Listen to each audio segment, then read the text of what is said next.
Mumbai Bhajap core कमिटीची आज दुपारी बैठक आहे। दुपारी 2 वाजता भाजप कोर कमिटीच्या या बैठकीचं आयोजन केलंय। मुंबई भाजप अध्यक्ष आशिष शेलार यांच्यासह भाजपचे आमदार या बैठकीसाठी उपस्थित असतील। तर मुंबई अध्यक्ष आशिष शेलार यांची मंत्रिपदी वर्णी लागल्यानं आता नव्या अध्यक्ष निवडीबाबतही चर्चेची शक्यता आहे। त्यामुळे आज कोर कमिटीच्या या बैठकीमध्ये काय नेमके महत्त्वाचे मुद्दे चर्चेला असणार आहेत, आपण एकदा या संदर्भात माहिती जाणून घेऊया। आमचे प्रतिनिधी ओम देशमुख सध्या आपल्याबरोबर जोडले गेलेत। ओम, मुंबई भाजप कोर कमिटीची आज दुपारी ही बैठक असणार आहे, काय काय नेमके मुद्दे असणार आहेत, कुठल्या मुद्द्यांवर चर्चा होणार आहे बैठकीत?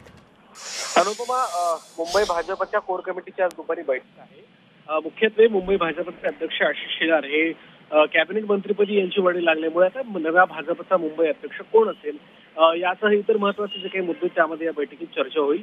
अध्यक्ष निवडीसोबतच भाजपचे पदाधिकारी आहेत त्यांची सुद्धा नव्याने निवड होईल आणि एकंदरच निवडणुकीतलं यश असेल किंवा मग महापालिका निवडणुकीच्या संदर्भातली रणनीती असेल या सगळ्यांवरती या बैठकीमध्ये उहापोह होईल, चर्चा होईल। यापूर्वी नागपूर अधिवेशनाच्या कार्यकाळामध्ये देखील सुद्धा मुंबई भाजपच्या आमदारांची एक बैठक आशिष शेलारांनी नागपूरमध्ये घेतली होती। त्यामुळे आजच्या बैठकीमध्ये निवडणुका आणि मुंबई भाजपचा नवा अध्यक्ष या सगळ्याच मुद्द्यावरती चर्चा होऊ शकते अशी प्राथमिक माहिती आहे।